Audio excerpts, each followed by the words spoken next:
जय श्री राधे कृष्णा दोस्तों, स्वागत है आपके अपने चैनल द वैदिक ट्री में। आज इस वीडियो में हम बात करेंगे उत्पन्ना एकादशी की। उत्पन्ना एकादशी का क्या महत्व है और उत्पन्ना एकादशी की क्या कथा है। एकादशी का व्रत कैसे करना चाहिए, किन नियमों का पालन करना चाहिए। एकादशी के जया आदि भेद, नक्त व्रत का स्वरूप, उत्पन्ना एकादशी के प्रसंग में एकादशी की विधि, उत्पत्ति कथा और महिमा का वर्णन करते हैं। नारद जी ने पूछा, महादेव, महाद्वादशी यानी कि एकादशी का उत्तम व्रत कैसा होता है। सर्वेश्वर प्रभु, उसके व्रत से जो कुछ भी फल प्राप्त होता है उसे बताने की कृपा कीजिए। महादेव जी ने कहा, ब्राह्मण, यह एकादशी महान पुण्य फल को देने वाली है। श्रेष्ठ मुनियों को भी इसका अनुष्ठान करना चाहिए। विशेष विशेष नक्षत्रों का योग होने पर यह तिथि जया, विजया, जयंती तथा पापनाशनी इन 4 नामों से विख्यात होती है। सभी पापों का नाश करने वाली है। इनका व्रत अवश्य करना चाहिए। जब शुक्ल पक्ष की एकादशी को पुनर्वसु नक्षत्र होता है तो वह उत्तम तिथि जया कहलाती है। उसका व्रत करके मनुष्य निश्चय ही पाप से मुक्त हो जाता है। जब शुक्ल पक्ष की द्वादशी को श्रवण नक्षत्र होता है वह उत्तम तिथि विजय के नाम से विख्यात होती है। इसमें किया हुआ दान और ब्राह्मण भोजन सहस्त्र गुना फल देने वाला है तथा होम और उपवास तो सहस्त्र गुने से भी अधिक फल देता है। जब शुक्ल पक्ष की द्वादशी को रोहिणी नक्षत्र हो तो वह तिथि जयंती कहलाती है। वह सब पापों को हरने वाली है। उस तिथि को पूजित होने पर भगवान गोविंद निश्चय ही मनुष्य के सब पापों को धो डालते हैं। जब कभी शुक्ल पक्ष की द्वादशी को पुष्य नक्षत्र हो तो वह महापुण्यमयी पापनाशनी तिथि कहलाती है। जो 1 वर्ष तक प्रतिदिन 1 प्रस्थ तिल दान करता है तथा जो केवल पापनाशनी एकादशी का उपवास करता है, उन दोनों का पुण्य समान होता है। उस तिथि को पूजित होने पर संसार के स्वामी सर्वेश्वर श्री हरि संतुष्ट होते हैं तथा प्रत्यक्ष दर्शन भी देते हैं। उस दिन प्रत्येक पुण्य कर्म का अनंत फल माना गया है। सगर नंदन, कुकुस्थ, नहुष तथा राजा गाधी ने भी उस तिथि को भगवान की आराधना की थी, जिससे भगवान ने इस पृथ्वी पर उन्हें सब कुछ दिया था। इस तिथि के सेवन से मनुष्य 7 जन्मों के कायिक, वाचिक और मानसिक पाप से मुक्त हो जाता है। इसमें तनिक भी संदेह नहीं है। पुष्य नक्षत्र से युक्त एकमात्र पापनाशनी एकादशी का व्रत करके मनुष्य 1000 एकादशियों के व्रत का फल प्राप्त कर लेता है।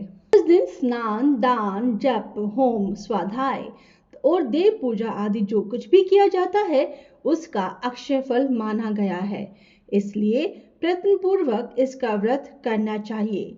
जिस समय धर्मात्मा राजा युधिष्ठिर पंचम अश्वमेध यज्ञ का स्नान कर चुके, उस समय उन्होंने यदुवंश अंत से भगवान श्री कृष्ण से इस प्रकार प्रश्न किए। युधिष्ठिर बोले, प्रभो, नक्त व्रत तथा एक भुक्त व्रत का पुण्य एवं फल क्या है। जनार्दन, यह सब मुझे बताइए। श्री भगवान ने कहा, कुंती नंदन, हेमंत ऋतु में जब परम कल्याण में मार्गशीर्ष मास आए तब उसके कृष्ण पक्ष की द्वादशी तिथि को उपवास व्रत करना चाहिए। उसकी विधि इस प्रकार है। दृढ़ता पूर्वक उत्तम व्रत का पालन करने वाला शुद्ध चित्त पुरुष दशमी को सदा एक भुक्त रहे तथा शोच, संतोष आदि नियमों के पालन पूर्वक नक्त व्रत के स्वरूप को जानकर उसके अनुसार एक बार भोजन करे। दिन के 8वें भाग में जब सूर्य का तेज मंद पड़ जाता है उसे नक्त जानना चाहिए। रात को भोजन करना नक्त नहीं है। गृहस्थ के लिए तारों के दिखाई देने पर नक्त भोजन का विधान है और सन्यासी के लिए दिन के 8वें भाग में, क्योंकि उसके लिए रात में भोजन का निषेध है। कुंती नंदन, दशमी की रात व्यतीत होने पर एकादशी को प्रातः काल व्रत करने वाला पुरुष व्रत का नियम ग्रहण करे और सवेरे तथा मध्याह्न को पवित्रता के लिए स्नान करे। कुएं का स्नान निम्न श्रेणी का है। बावली में स्नान करना मध्यम, पोखरे में उत्तम तथा नदी में उससे भी उत्तम माना गया है। जहाँ जल में खड़ा होने पर जल जंतुओं को पीड़ा होती है, वहाँ स्नान करने पर पाप और पुण्य बराबर होता है। यदि जल को छान कर शुद्ध कर लें तो भी घर पर भी स्नान करना उत्तम माना गया है। इसलिए पांडव श्रेष्ठ घर पर उक्त विधि से स्नान करें। स्नान के पहले इस मंत्र को पढ़कर शरीर में मृतिका का लगा ले। अश्व क्रांति रथ क्रांति विष्णु क्रांति वसुंधरे मृतिके हर में पापम यन्मया पूर्व संचितम। वसुंधरे तुम्हारे ऊपर अश्व और रथ चला करते हैं। भगवान विष्णु ने भी वामन अवतार धारण कर तुम्हें अपने पैरों से नापा था। मृतिके, मैंने पूर्व काल में जो पाप संचित किया है उस मेरे पाप को हर लो। व्रती पुरुष को चाहिए कि वह एक चित्त और दृढ़ संकल्प होकर क्रोध तथा लोभ का परित्याग करे। अंत्यज, पाखंडी, मिथ्यावादी, ब्राह्मण आदि अगम्य स्त्री के साथ गमन करने वाला, अन्याय दुराचारी, परधनहारी तथा पर स्त्रीगामी मनुष्यों से वार्तालाप ना करे। भगवान केशव की पूजा करके उन्हें नैवेद्य भोग लगाए। घर में भक्ति युक्त मन से दीपक जलाकर रखे। पार्थ, उस दिन निद्रा और मैथुन का परित्याग करें। धर्मशास्त्र से मनोरंजन करते हुए संपूर्ण दिन व्यतीत करें। निर्वशेष भक्ति युक्त होकर रात्रि में जागरण करें। ब्राह्मणों को दक्षिणा दे और प्रणाम करके उनसे त्रुटियों के लिए क्षमा मांगे। जैसे कृष्ण पक्ष की एकादशी है वैसे ही शुक्ल पक्ष की भी है। इसी विधि से उसका भी व्रत करना चाहिए। पार्थ, द्विज को उचित है कि वह शुक्ल और कृष्ण पक्ष की एकादशी के व्रती लोगों में भेद बुद्धि ना उत्पन्न करे। शंखुद्वार तीर्थ में स्नान करके भगवान गदाधर का दर्शन करने से जो पुण्य होता है तथा संक्रांति के अवसर पर 4 लाख का दान देकर जो पुण्य प्राप्त किया जाता है वह सब एकादशी व्रत की 16वीं कला के बराबर भी नहीं है। प्रभात क्षेत्र में चंद्रमा और सूर्य के ग्रहण अवसर पर स्नान दान से जो पुण्य होता है वह निश्चय ही एकादशी को उपवास करने वाले मनुष्य को मिल जाता है। केदार क्षेत्र में जल पीने से पुनर्जन्म नहीं होता। एकादशी का भी ऐसा ही महात्म्य है। यह भी गर्भवास का निवारण करने वाली है। पृथ्वी पर अश्वमेध यज्ञ का जो फल मिलता है उससे 100 गुना अधिक फल एकादशी व्रत करने वाले को मिलता है। जिसके घर में तपस्वी एवं श्रेष्ठ ब्राह्मण भोजन करते हैं उसको जिस फल की प्राप्ति होती है वह एकादशी व्रत करने वाले को भी अवश्य मिलती है। वेदांगों के पारगामी विद्वान ब्राह्मण को सहस्त्र गोदान करने से जो पुण्य प्राप्त होता है उससे 100 गुना पुण्य एकादशी व्रत करने वाले को प्राप्त होता है। इस प्रकार व्रती को वह पुण्य प्राप्त होता है जो देवताओं के लिए भी दुर्लभ है। रात को भोजन कर लेने पर उससे आधा पुण्य प्राप्त होता है तथा दिन में एक बार भोजन करने से देहधारियों को नक्त भोजन का आधा फल मिलता है। जीव जब तक भगवान विष्णु के प्रिय दिवस एकादशी को उपवास नहीं करता तभी तक तीर्थ, दान और नियम अपने महत्व की गर्जना करते हैं। इसलिए पांडव श्रेष्ठ, तुम इस व्रत का अनुष्ठान करो। कुंती नंदन, यह गोपनीय एवं उत्तम व्रत है जिसका मैंने तुमसे वर्णन किया है। हजारों यज्ञों का अनुष्ठान भी एकादशी व्रत की तुलना नहीं कर सकता। युधिष्ठिर ने पूछा, भगवान, पुण्यमयी एकादशी तिथि कैसे उत्पन्न हुई? इस संसार में क्यों पवित्र मानी गई हैं तथा देवताओं को कैसे प्रिय हुई है? श्री भगवान बोले, कुंती नंदन, प्राचीन समय की बात है। सतयुग में मूर नामक दानव रहता था। वह बड़ा ही अद्भुत, अत्यंत रौद्र तथा संपूर्ण देवताओं के लिए भयंकर था। उस काल रूपधारी दुरात्मा महासुर ने इंद्र को भी जीत लिया था। संपूर्ण देवता उससे परास्त होकर स्वर्ग से निकाले जा चुके थे और शंकित तथा भयभीत होकर पृथ्वी पर विचरा करते थे। एक दिन सब देवता महादेव जी के पास गए। वहां इंद्र ने भगवान शिव के आगे सारा हाल कह सुनाया। इंद्र बोले, महेश्वर, ये देवता सर्वलोक से भ्रष्ट होकर पृथ्वी पर विचर रहे हैं। मनुष्य में रहकर इनकी शोभा नहीं होती। देव, कोई उपाय बतलाइए, देवता किसका सहारा ले? महादेव जी ने कहा, देवराज, जहाँ सबको शरण देने वाले, सबकी रक्षा में तत्पर रहने वाले जगत के स्वामी भगवान गरुड़ध्वज विराजमान हैं, वहां जाओ, वे तुम लोगों की रक्षा करेंगे। भगवान श्री कृष्ण कहते हैं, युधिष्ठिर, महादेव जी की बात सुनकर परम बुद्धिमान देवराज इंद्र संपूर्ण देवताओं के साथ वहां गए। भगवान का दादा क्षीर सागर के जल में सो रहे थे। उनका दर्शन करके इंद्र ने हाथ जोड़कर स्तुति आरंभ की। इंद्र बोले, देवेश्वर, आपको नमस्कार है। देवता और दानव दोनों ही आपकी वंदना करते हैं। पुंडरीकाक्ष, आप दैत्यों के शत्रु हैं। मधुसूदन, हम लोगों की रक्षा कीजिए। जगन्नाथ, संपूर्ण देवता मूर नामक दानव से भयभीत होकर आपकी शरण में आए हैं। भक्तवत्सल, हमें बचाइए। देवेश्वर, हमें बचाइए। जनार्दन, हमारी रक्षा कीजिए, रक्षा कीजिए। दानवों का विनाश करने वाले कमल नयन, हमारी रक्षा कीजिए। प्रभु, हम सब लोग आपके समीप आए हैं, आपकी ही शरण में आ पड़े हैं। भगवान, शरण में आए हुए देवताओं की सहायता कीजिए। देव, आप ही पति, आप ही मति, आप ही कर्ता और आप ही कारण हैं। आप ही सब लोगों की माता और आप ही इस जगत के पिता हैं। भगवान, देवेश्वर, शरणागत वत्सल, देवता भयभीत होकर आपकी शरण में आए हैं। प्रभु, अत्यंत उग्र स्वभाव वाले महाबली मूर नामक दैत्य ने संपूर्ण देवताओं को जीतकर इन्हें स्वर्ग से निकाल दिया है। इंद्र की बात सुनकर भगवान विष्णु बोले, देवराज, वह दानव कैसा है, उसका रूप और बल कैसा है, तथा उस दुष्ट के रहने का स्थान कहाँ है? इंद्र बोले, देवेश्वर, पूर्व काल में ब्रह्मा जी के वंश से तालजंग नामक एक महान असुर उत्पन्न हुआ था, जो अत्यंत भयंकर था। उसका पुत्र मूर दानव के नाम से विख्यात हुआ।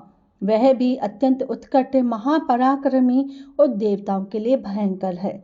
चंद्रावती नाम से प्रसिद्ध एक नगरी है, उसी में स्थान बनाकर वह निवास करता है। उस दैत्य ने समस्त देवताओं को परास्त करके स्वर्गलोक से बाहर कर दिया है। उसने एक दूसरे ही इंद्र को स्वर्ग के सिंहासन पर बिठाया है।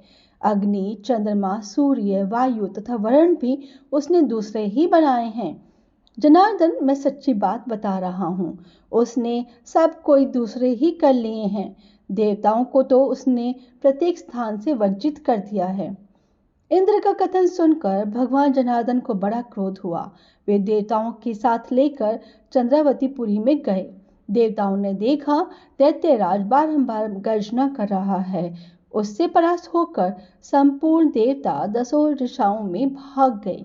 अब वह दानव भगवान विष्णु को देखकर बोला, खड़ा रहे, खड़ा रहे। उसकी ललकार सुनकर भगवान के नेत्र क्रोध से लाल हो गए। वे बोले, अरे दुराचारी दानव, मेरी इन भुजाओं को देख। यह कहकर श्री विष्णु ने अपने दिव्य बाणों से सामने आए हुए दुष्ट दानव को मारना आरंभ किया। दानव भय से विह्वल हो उठे। पांडुनंदन, तत्पश्चात श्री विष्णु ने दैत्य सेना पर चक्र का प्रहार किया। उससे छिन्न भिन्न होकर सैकड़ों योद्धा मौत के मुख में चले गए। इसके बाद भगवान मधुसूदन बद्रिकाश्रम को चले गए। वहां सिंहावती नाम की गुफा थी, जो 12 योजन लंबी थी। पांडुनंदन, उस गुफा में एक ही दरवाजा था। भगवान विष्णु उसी में सो रहे। दानव मूर्ख भगवान को मार डालने के उद्योग में लगा था। वह उनके पीछे लगा रहा। वहां पहुंचकर उसने भी उसी गुफा में प्रवेश किया। वहां भगवान को सोते देख उसे बड़ा हर्ष हुआ। उसने सोचा, ये दानवों को भय देने वाला देवता है, अतः निसंदेह इसे मार डालूंगा। युधिष्ठिर, दानव के इस प्रकार विचार करते ही भगवान विष्णु के शरीर से एक कन्या प्रकट हुई, जो बड़ी ही रूपवती, सौभाग्यशालिनी तथा दिव्य अस्त्र शस्त्रों से युक्त थी। वह भगवान के तेज के अंश से उत्पन्न हुई थी।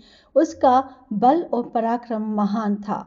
युधिष्ठिर, दानव राजमूर ने उस कन्या को देखा। कन्या ने युद्ध का विचार करके दानव के साथ युद्ध के लिए याचना की। युद्ध छिड़ गया। कन्या सब प्रकार की युद्ध कला में निपुण थी।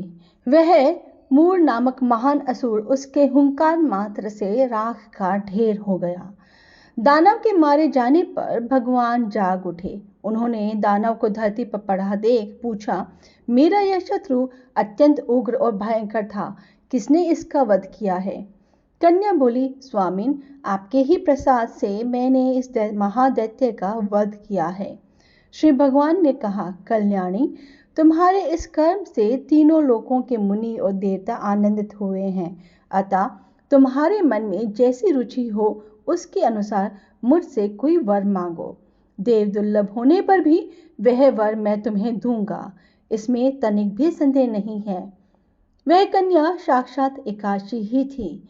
उसने कहा, प्रभु, यदि आप प्रसन्न हैं तो मैं आपकी कृपा से सब तीर्थों में प्रधान, समस्त विघ्नों को नाश करने वाली तथा सब प्रकार की सिद्धि देने वाली हूँ। जनार्दन, जो लोग आप में भक्ति रखते हुए मेरे दिन को उपवास करेंगे उन्हें सब प्रकार की सिद्धि प्राप्त हो।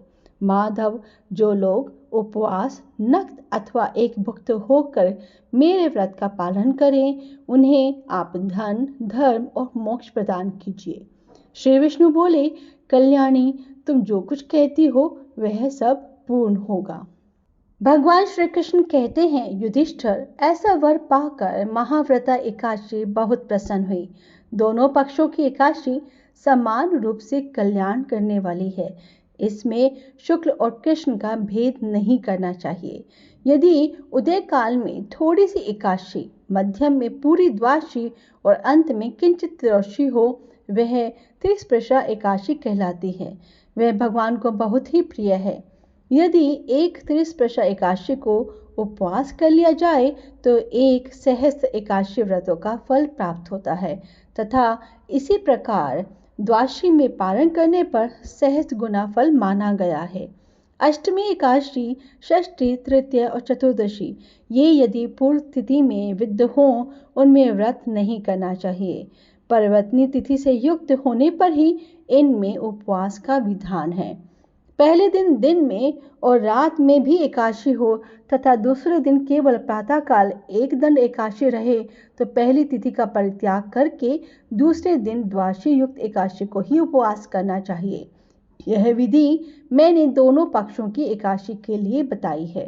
जो मनुष्य एकादशी को उपवास करता है वह वैकुंठ धाम में, जहाँ साक्षात भगवान गरुड़ ध्वज विराजमान है, जाता है।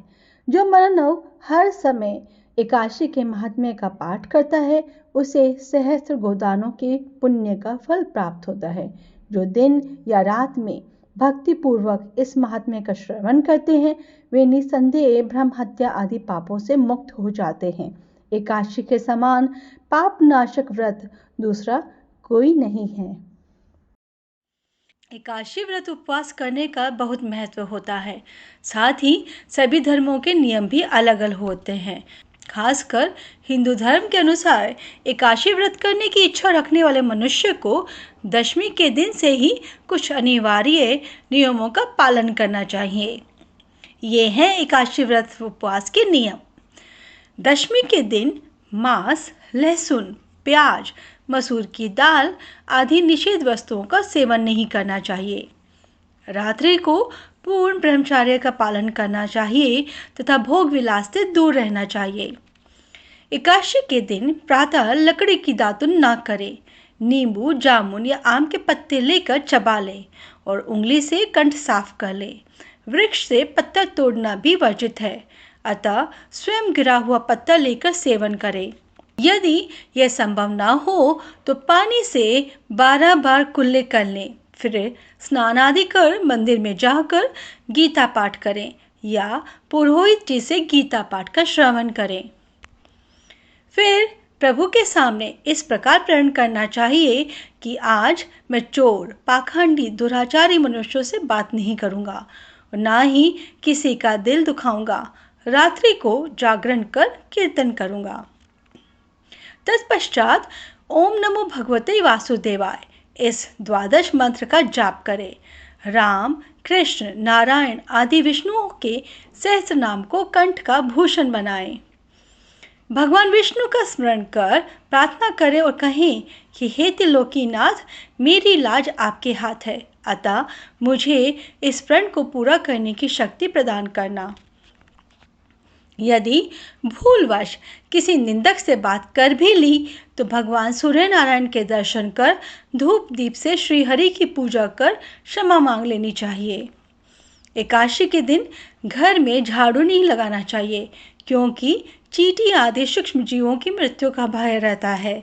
इस दिन बाल नहीं कटवाना चाहिए, न अधिक बोलना चाहिए। अधिक बोलने से मुख से न बोलने वाले शब्द भी निकल जाते हैं। इस दिन यथाशक्ति दान करना चाहिए, किंतु स्वयं किसी का दिया हुआ अन्न आदि कदापि ग्रहण न करें। दशमी के साथ मिली हुई एकादशी वृद्ध मानी जाती है। वैष्णवों को योग्य द्वादशी मिली हुई एकादशी का व्रत करना चाहिए। त्रयोदशी आने से पूर्व व्रत का पारण करें। वैष्णवों को योग्य द्वादशी मिली हुई एकादशी का व्रत करना चाहिए। त्रयोदशी आने से पूर्व व्रत का पारण करें। एकादशी के दिन व्रतधारी व्यक्ति को गाजर, शलजम, गोभी, पालक इत्यादि का सेवन नहीं करना चाहिए। केला, आम, अंगूर, बादाम, पिस्ता इत्यादि अमृत फलों का सेवन करें। प्रत्येक वस्तु प्रभु को भोग लगाकर तथा तुलसी दल छोड़कर ग्रहण करना चाहिए। द्वादशी के दिन ब्राह्मणों को मिष्ठान दक्षिणा देना चाहिए। क्रोध नहीं करते हुए मधुर वचन बोलना चाहिए। इस व्रत को करने वाला दिव्य फल प्राप्त करता है और उसके जीवन के सारे कष्ट समाप्त हो जाते हैं। नारायण। आशा करती हूँ आपको ये वीडियो पसंद आया होगा। अगर आप भी श्री हरि की कृपा चाहते हैं तो कमेंट बॉक्स में ओम नमो भगवते वासुदेव अवश्य लिखें। इस वीडियो को लाइक करें और शेयर करें। अगर आप इस चैनल पर नए हैं तो इस चैनल को सब्सक्राइब करें। जय श्री हरि।